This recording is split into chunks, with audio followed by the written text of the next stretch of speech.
Good morning, everybody. Welcome to another Technique Tuesday. My name is Ali Board and I'm broadcasting live to you from my studio in Dorset, down in Farm Studio. You're all astonishingly welcome. If you've not joined Technique Tuesday before, this is something that I've done for almost a year now. Come to you every Tuesday in one way or another. It used to be pre-recorded. But at the moment, considering the situation that we're in, I'm coming to you live. You're all very welcome indeed. You're probably seeing already, if you are watching this live, that there's a comments box. Please do pop your comments in there, pop up and say hello. I will check it from time to time to answer any questions. And you can chat to each other, you can ask me things, you can say where it is that you're watching from this morning. And if you're watching on catch up, those comments still remain, so you can see what we were chatting about during the stream as well. So who have we got with us this morning? We've got Pat. Good morning, Pat. Leanne, Sandy, Lou, Ali, Andrea, Debbie, Tyra, good morning from Sweden. Good morning. Thank you very much for joining. Karen, Louise, Sally, Maureen, Janice, Linda, Patricia. Oh my goodness. Lots of you. Good morning, Rachel. Rachel becomes very important in a minute. Stay tuned. Good morning, Bronwyn. Bronwyn says it's very sunny in Brighton. It's very sunny here in Dorset as well. Actually, I'm just staring at a piece of very ordinary looking cardboard this morning because I actually had to block the sunlight out of my studio, which is rubbish. But the sunlight was streaming in across my painting and you wouldn't have been able to see it. Anne, good morning. Liz, Steph, Janet, Christine. There's a lot of you out there this morning. Goodness me. Good morning, Vera. Joe, everyone's tuning in. How lovely. Thank you very much for your support. Thank you very much for tuning in for this demonstration. So, on a Monday, you may or may not know that I set a theme for the week, and it's been all sorts of things. I do sometimes have a slight ulterior motive because it's something that either I've got on this week or it might be something that I've seen or I'm really enthusiastic about. And that is no exception today. Let me share something with you. So my very lovely friend Rachel posted this photograph on her social media. And isn't it beautiful? Just absolutely stunning. And I messaged her and said, is it okay if I use it for a painting? And she very kindly said, yes, of course, that's absolutely fine. Knock yourself out. And I know that she is tuning in this morning and I'm hoping to do her photograph some justice. So Rachel, thank you very much for sharing that with me this morning. I'm not going to be able to do all of it this morning, but I have made a good start with it. So let's take you at the beginning to Palette Cam, because I did want to talk to you a little bit about some of the colours that I've chosen. Now, the theme is pink, and of course that can be interpreted in all sorts of ways. So that might be ranging from a sort of lilac-y pinks, which we'll talk about in a minute, all the way through the very red variety to something that is probably much more synonymous with pink over here. Now, the reason that these are all mixed up and ready to go is that I have been a little bit cheeky and I have started my project, but I'll show you that in just a second. So let's take you through what I've got on here to start with. I'm using a combination of Brusho, gouache, and 3 SAA watercolours today. So I have got Cobalt Violet, which I know it says it's a violet. Let's get that into shot. As you can see, it's an extremely well-loved, well-used tube because it is one of my favourite colours. And that's this one over here. Very, very beautiful. Yes, Ali WT is saying that she knew that I wouldn't be able to resist purple. Of course, it's a pinky purple. That's my excuse and I'm sticking to it. So there's the Cobalt Violet. This is a very lovely colour because it granulates. It's slightly opaque, which is going to stand me in good stead in my project in a second. And yes, it is part of my favourite colour spectrum. What else have I got? This one over here. This is Rose Madder. which is an unusual colour. I could talk to you for hours about rose madder and how it's produced and all of those kind of things, but I won't bore you with that this morning. That's this colour, and as you can see, it's quite unusual. It's really unusual for watercolours because watercolours tend to be either very dull pink or very glow in the dark pink. And this one is right slap bang in the middle, and it's going to be kind of pivotal to my painting in just a second. Rachel is saying that she loves purple too. Good job, Rachel, because I'm going to be doing some of your lovely photograph in purple. So there's your rose madder. Over here, I've got the one that nobody can ever pronounce. So this is quinacridone magenta. So the quinacridone pigments are developed from the petrochemical industry. They're relatively new in terms of pigments.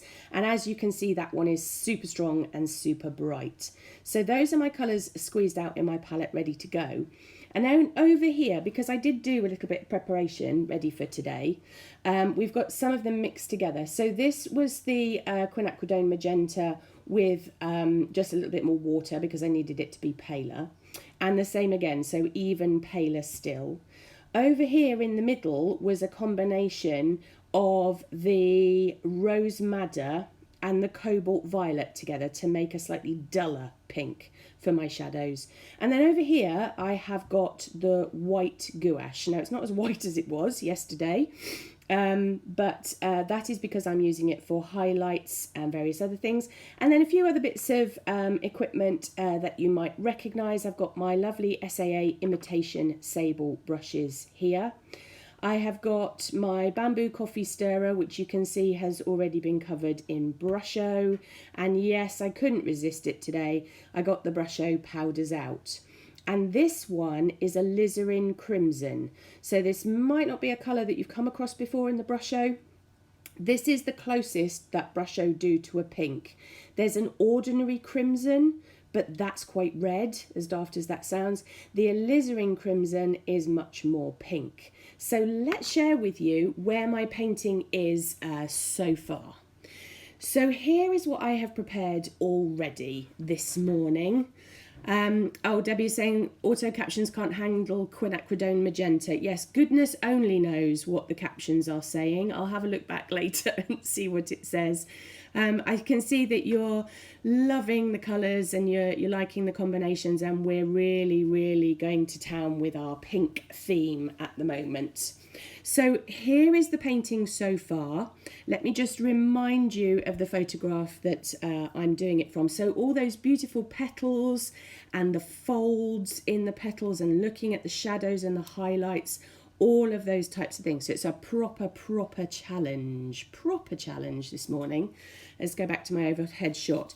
So let's take you through the process of how I got to this point, and then I will show you a few little techniques that I'm using on this painting, and you can see whether you think it's working or not. So one of the first things I did with Rachel's picture was that I printed it out in black and white. Now, why have I printed it out in black and white? I have printed it out in black and white because I wanted to see where the tonal values were, and that's going to be really important for where the lightest parts of my painting are and the darkest parts of my painting are. And that is the thing that is going to show where those folds in the petals are, where the petals curve around, where there's an edge of a petal, where there's the underside of a petal, all of those kind of things. And sometimes, particularly when you're confronted with a colour like pink, it's very difficult to associate one with the other. So printing it out in black and white gives you that lovely guide of, oh yes, I can see that's really dark, and I can see this is being very pale over here. So that was the first thing that I did. And actually, I'm going to keep that just to one side because it's going to help me as I paint. The other thing I did was I took a very long, hard look at the lines in the photograph. Let's take you back to that photograph again. It's one of those projects where you think, crikey, where do I start? But you can't start with the shadows. You just can't. You've got to start with the pattern that the petals are forming. So what I did was I converted that photograph into a series of petals. Now, this was done freehand. And so it's not as accurate as it could be, but it certainly does show me where I need there to be folds and where I need to be creases. And if you're looking at this thinking, goodness, why are there so many lines on there? You're probably being slightly put off by the fact that this was not the original sketch. This was a photocopy that I did, which I blew up on my scanner, which I then traced down onto my surface. So how did I get from that to that? First thing I did was I took some framers tape, which I've got in the extra wide and the 1 inch, and I masked off a nice rectangle all the way around my paper, because I was thinking to myself, the one thing that is going to help me out with showing all these folds and showing the delicate kind of crinkled quality of the petals and those lovely colours is going to be to have a nice strong white border. So I masked it off. I know I've taken it off and I know I haven't finished yet, but that was just to show you what it was that I was doing. And then I didn't draw it out. What I did was I masked off my rectangle and I went to town on the colour. Now this bit up here is the part that I have worked on. This bit down here is the original part of the painting. So what I did was I sprinkled on some of that alizarin crimson in the brusho and spritzed it with a brush. And then I took a brush full of my 3 colours, my Cobalt Violet, my Rose Madder and my Quin Magenta. And I spattered those on, threw them at the surface, and you can see evidence of that just there.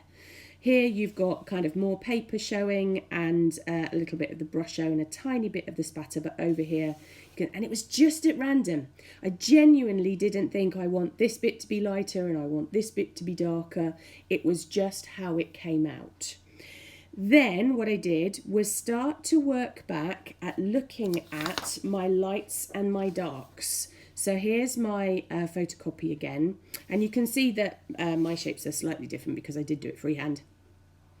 Here you've got me concentrating on where the dark areas are, where the light areas are, and really paying attention to that tonal value, where to make one shape look pale, you need to make sure that it's got a dark next to it. And that is kind of the crux of painting a picture like this. So I've backfilled that shape, you can see in there, I've started working on it. I've painted that in there so that this comes up as being much brighter.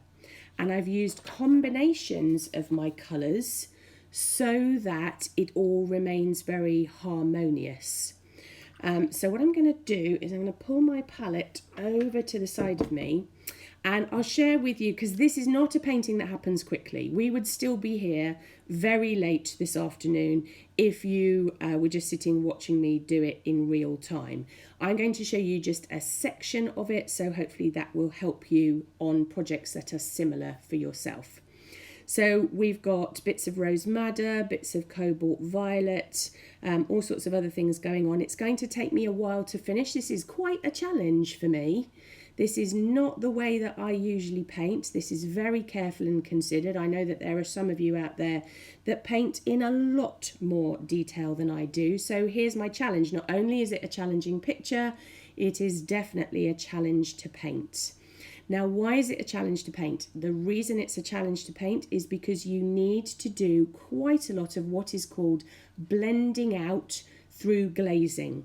So that is putting layers of colour down on your surface, very thin layers, allowing them to dry and building them up.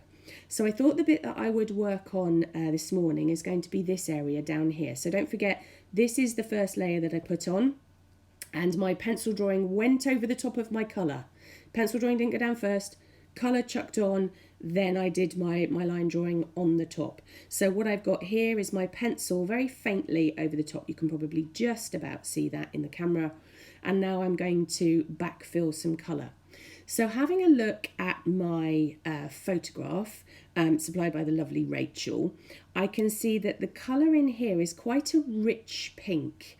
It's a very red-based pink. unlike some of the areas coming out here, which is a very blue pink. And let me just explain that to you. So here is the photograph, and we're looking at those petals that are at the bottom in the middle. Rachel's just saying, I've never painted at all, so I'm fascinated right now. Rachel, you are so kind. So those petals at the bottom in the middle, you can see that some of the pinks are really rich, really warm, and all based around red. But can you see that kind of coming out from that are pinks that are very blue in their tone? And I know that a couple of you have been messaging me recently to do with, are my pinks too warm or are they colder? Do I need to put more blue pinks? And I know it's a daft conversation, but it's an incredibly important one. And for that reason, you can see at the bottom in the centre of that flower why it's going to become important to me. Let's just switch back to my painting. So this is the area that I'm concerned with down here. Now, if we look back at the palette again, let's bring it into the shot. Can you now see why I've gone for Cobalt Violet and Rose Madder? This is that very red kind of pink. That's going to be my very strong value.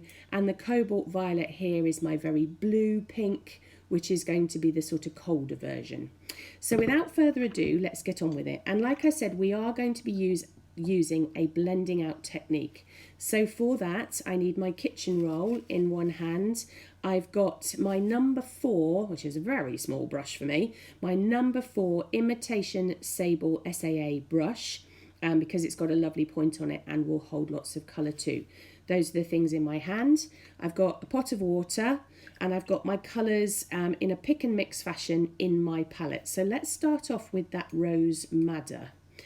I'm just adding a little bit of water over on my palette because they dried out from where I did this preparation late last night. And I'm going to look at this section in here. And what I'm going to do is I'm going to drop some colour into that shape, painting relatively neatly. Where does that go? That disappears kind of over the top and into there. And then to blend that out, I'm going to wash my brush out, roll it on the kitchen roll so that it's not too wet, and I'm going to pull that colour along the shape so that it starts to make paler versions of it and moves that colour. So can you see almost immediately how this petal now starts to stand out and this area starts to stand out too? So you can pull that along. Now down here on my photograph, it changes from being that kind of reddy pink into something a bit pinker. Who thought that would be a conversation that we have to have? What a daft sentence that is, but I think you all know what I mean. So this area is still a bit damp, so you can see that when I start to drop that colour back in, it starts to diffuse, but when it comes onto the dry areas of the paper, you start to get quite hard lines. And so I need to use my damp brush to pull that colour along and start to blend it out a little bit more. Now, I know I've been really daft and I have removed my masking tape. It was simply so that you could see what I was doing. Now, I can either paint very neatly up to that point, or I could put another little bit of masking tape down there if I wanted to. Now, one of the things I wanted to talk to you about today, and I am going to put my painting in jeopardy so that you can kind of see what I'm talking about, is I wanted to talk about cauliflowers. Now, cauliflowers occur when you get a mismatch between how damp your brush is and how damp the paper is. And what happens is that you drop the water on and it starts to push the colour away and you get like a starburst, which is fantastic if that's what you want. But if you want a nice smooth petal, that's not really the effect that you're going for. Now I can see, because we're under a lot of lights here in the studio, that is starting to dry off. Now if I fill my brush full of water and I put it back in, you will see straight away how it starts. Can you see that? It's starting to push that colour away and create a pattern that I'm not overly thrilled with. And now what I've got is a big blob of water here that's starting to move the colour. So that is not a state that I want my watercolour painting to be in. So before I start to hyperventilate, I'm going to mop that up ever so slightly. Now, what I've had to do because of that is now I've pulled an awful lot of the colour off. And so the chances are that you'll be putting colour in, taking it off, putting it in and taking it off and doing all of those things. And that's when you start to get frustrated with your painting. So try to always match how wet your brush is with how wet the paper is. And then you shouldn't have too many issues with your blending out. Now, there's nothing I can do to that at the moment. I can't put any more colour in because my cauliflowers would just get worse and worse and worse. So I'm going to shift over to this petal over here because I think it's just as interesting. So this is where the rose madder goes in. So I'm loading up my brush, coating my brush with loads of rose madder and putting that in right in the middle of that crease. Using the tip of my brush really well to get in among those kind of cracks and crevices, pulling that along. It comes out quite a long way, that section. Washing out my brush, controlling the water, and then moving it along. So it's all very much under control now. Now, if I get it to a state where I think, ooh, that's not really as dark or as light or whatever it was that I wanted, I can go back in very lightly with my kitchen roll just to take care of it. But I'm going to try and rely on the brush more than anything else. So now I think you'll agree that is starting to look a little bit more three-dimensional. It's slightly darker on your screen than it is on mine, but I'm sure you can see it in principle. So I've got that area in now. I've also got, what's going on over here? So I've missed a pencil line out. I thought that area looked a bit peculiar. So I've got this petal coming in here. It's like jigsaw puzzles, this type of painting. I've got another line that needs to come out and around, and it sort of hits and misses that bit and comes in under there. So I've got another shadow that needs to go in on there. Now this time I'm going to mix my rose madder with a little bit of the Cobalt Violet just to kind of take the freshness out of it and make it a tiny bit duller. So let's go back into here and I can pop that colour in on that shadow and again brush back in, control the water to blend that out. And this is the sort of painting where you really have to make your way through it step by step. This is not something that can be rushed. This is going to take me quite a while to do, but that's all right. It's a bit of a challenge, isn't it? I do have a file of paintings that I have, which is called my currently working on file. And my currently working on file is all the things that I've started for demonstrations or half done or lost the will with, and they'll all come out again at some point because I'll think to myself, oh goodness, that needs finishing. What is important, particularly with a project like this, which is so precise, is that I am going to need to make some notes about it. So what I usually do is write on the back and I put what the brand of paints was, what the mixes were that I used, so that when I pick up the painting again, I'm good to go. Right, we'll do a tiny little bit more so that you can see it again. And you can see me pointing at it an awful lot. And the reason that I point at it is because I sort of have to track my way around. So that's that petal in there. So this bit also needs a dark, but it's really, really quite a rich dark. So let's go for the quinacridone magenta with a little bit of the cobalt violet, just a little bit. And we can start with that shadow in there, tracking our way. Now it's covering over the brusho, but that brusho is providing me with a delicious underpainting.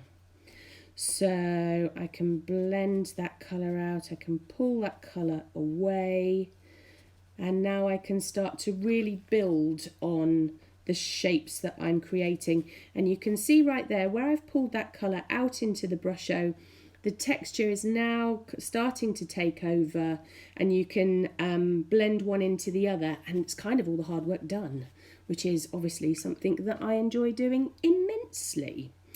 Right, one more bit and then we will all come back together So if you have any questions about the pinks or the painting that I'm currently working on, stick it in the comments now, because I'm just going to do one more part before we say goodbye today, and this is your opportunity to get those questions in, and I will try to answer as many as I can.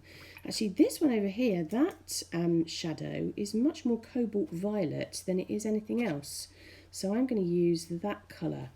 Now, Cobalt Violet is quite a pinky violet, so let's run that bit in.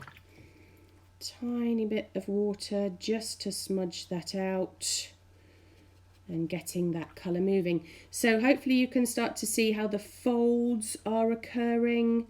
I could always use a little bit of white gouache. That's what I've started to do up in this left-hand corner, where I just lost a little bit of the white paper. Over here, I've got a bit of a mismatch going on as well. That probably needs a little bit of white gouache. And then all of these folds over here, I am yet to tackle. So it is quite a project that I've got going on. But an interesting one, because it teaches me about tone, it teaches me about blending out, and it teaches me about how petals are formed and how you get that undulation in the petal shapes and how one looks like it's behind the other, all sorts of things. So let's switch you back to my face, and I'll see if there are any questions that come in. Wendy says, did you paint a pink background and add the line drawing afterwards? Yes, I did. And Helen, I can tackle your question about what colour brush I used at the same time. So I did a alizarin crimson brusho, sprinkled over my watercolour paper, and then I flicked 1 or 3 of my watercolour choices in. So that was Cobalt Violet, Rose Madder, and quinacridone magenta. No matter what the captions are saying right now, quin magenta. I will try to write onto the comments exactly how you spell quinacridone magenta. So I did all of that, and then when that was dry, I drew my line drawing over the top of that. So I hope that answers the question, Wendy. Helen, so that was the alizarin crimson brusho. Lou, the bright highlighted areas, would you use gouache white or tinted? Depends on the depth of the tone, Lou. So if it was a really bright highlight, then I would probably use the white to get the white of my paper back. But if it was a slightly more subtle highlight, then I'd probably mix one of my watercolours in with it. Heather says, fabulous tips. Thank you very much. Thank you, Heather, for tuning in. Laurie says, hope we get to see it finished. Let's hope so. I would really like to finish it for no other reason than Rachel was so kind enough to lend me her photograph. I would just see how much time I get this week as to whether I can complete it or not. Andrea says, I don't have brusho. Would I think Inktense sticks work if ground up? Yes, absolutely. Give it a go. Try it out. Grate them on the surface. See what happens. There's some really nice pinks actually in Inktense. They look a bit dull when you see them on the stick, but actually when you grate them up, you could try sprinkling them. You could try combining 2 or 3 different ones. You could pop them into a pot and give it a bit of a shake and sprinkle them on that way. All sorts of things that you can choose to experiment with. Liz, could you use watercolour with salt for the ground? Yes, why not? Try some things in the background. Do a bit of a table salt sprinkling over the surface and then let that dry, and then do your pencil drawing over the top. Absolutely not. Be lovely to see the results if you have a go yourself.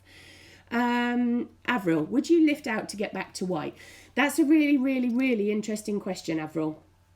I tend not to, which means nothing. For me, if I ever lift out, I'm usually disappointed because it tends to look like I've lifted out.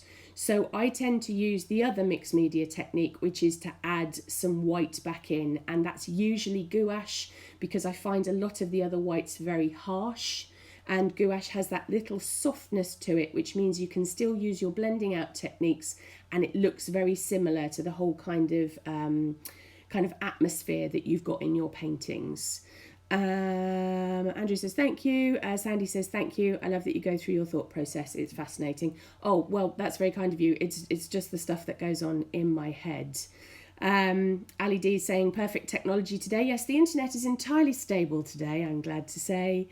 Fran is saying, are you moving away from purple and entering your pink phase? Possibly temporarily. We never know. It's just such a gorgeous photograph. What's not to do? Janet, does use of white gouache need to be done at very end, or okay to use and then do further watercolour work? I tend to use it when I need it. Technically, I guess you should do it towards the end, but you know me, I don't like to do things in the order that they're supposed to be done in. I think, ooh, that bit needs a bit of white, and therefore that's when I will do it. So I hope that's answered the majority of your comments. I'm going to leave the thread open for a couple of minutes or so. Technique Tuesday next week is a Technique Tuesday that's quite a lot later in the day. I'm going to tell you now. So starting on Sunday, the artist demo days, which is myself, Sharon Hurst, Denise Allen, Ali Hargreaves, Matthew Palmer and Jeremy Ford. We've got a week-long event from you starting on the Sunday where each one of us is demonstrating every night on our Artist Demo Days Facebook page at 7 p.m. So because I am Tuesday, which is a complete coincidence, Technique Tuesday and that Artist Demo Days are going to be combined. So it's much later in the day next week at 7 p.m. over on the Artist Demo Days page, except that I'll probably cross stream it and it will be here too. And I'm going to be doing a Jack Russell puppy. Can't imagine why, can you? It's not like I live with two of them. So I hope you tune in for that. I will very much wait to see what the comments are. I'll try and go back through and answer anything that I think I haven't answered in the stream. Do feel free to share this across any of the groups or platforms or anything that you think people might be interested in. If you've got an art society that is currently functioning online, please do feel free to share it. These are tips and techniques which I just like to share with you because I don't get to see you face to face at the moment, which is sad, but this is the next best thing. So thank you very much for tuning in. You're very kind to do that and give up your morning. Keep talking to me on social media, won't you? And I'll be back later in the week with lots more news and lots more things that you can join in with. So you take care, everybody.